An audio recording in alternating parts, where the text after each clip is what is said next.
Ayun, alright guys, what's up? Once again guys, Peng Vlogs here. It's Toyota Veloz 2022 model. So for sure, all models same naman to. So meron tayong aircon of course, di ba? Pinalitan dito yung nandito yung cabin filter ng aircon, pinapalitan yan. So hindi ko matandaan kung 20,000, may previous vlog ako, check nyo lang sa channel, pinapalitan yan guys. So ito yung sa front, palinisan natin yan, yung aircon. 30k pala nung pinalinis natin yung aircon sa front. And yung likod, hindi siya nakasama guys. Meron din dito na blower. So ang hindi natin alam guys dito, hindi to nililinis. So ito, ayan, syempre gumagana naman siya yung blower. Pero yun nga, minsan kasi parang mararamdaman mo mahina yung buga nung blower dito. So marami nagtatanong kung mahina din ba yung likod na buga. So take note, hindi ako nagwi-windows down or anything. Pero at 50,000, 55,000 na tayo guys. So ito, kung mahaba ang kuko nyo, pwede naman, or if meron kayong screwdriver or anything na balutan nyo lang ng cloth or something, yan, take care.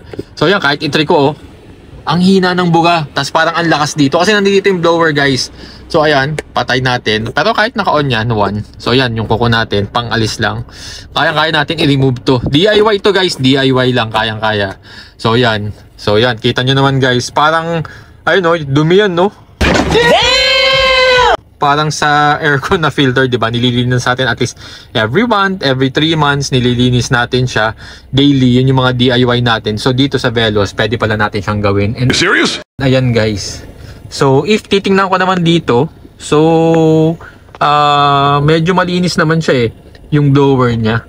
So stop natin yan, para lumiwanag, buksan natin pinto. So ayan guys, so ito yung blower, 1, 2, 3. So dito yun no, inalis ko na dito yung naka-cover. Mapapansin mo agad, lumakas yung buga ng blower dito ng ating aircon. So yun talaga, madumi talaga yung ating filter.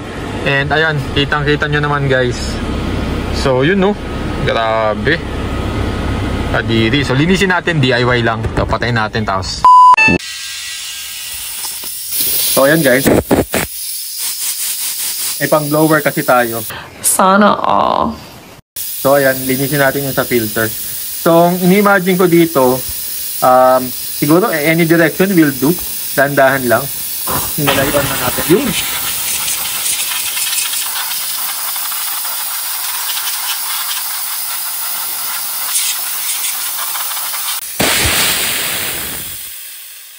So ayan guys, malinis na yung filter natin. Dandahan lang, sa inside ko pinabuga siya kasi baka pag ganito, nagbuga ako kasi high pressure tong sa compressor ng tatay ko. So ayan, baka kasi matagtag yung filter and malis yung pagka-mount niya Parang dinikit lang siya So yan yung iingatan din natin guys. So wag nyo nang basain, pwedeng di na. So ayan linis na yung ating filter. Pakita ko sa madiwanag. So ayun ang ganda na, linis na. Hindi ka nahahatsingin. Well, hindi naman ako hinahatsing talaga dito. Pero yun nga, napansin namin, mahina yung blower. Alright, so yun lang guys. Napakadali lang talaga paltan.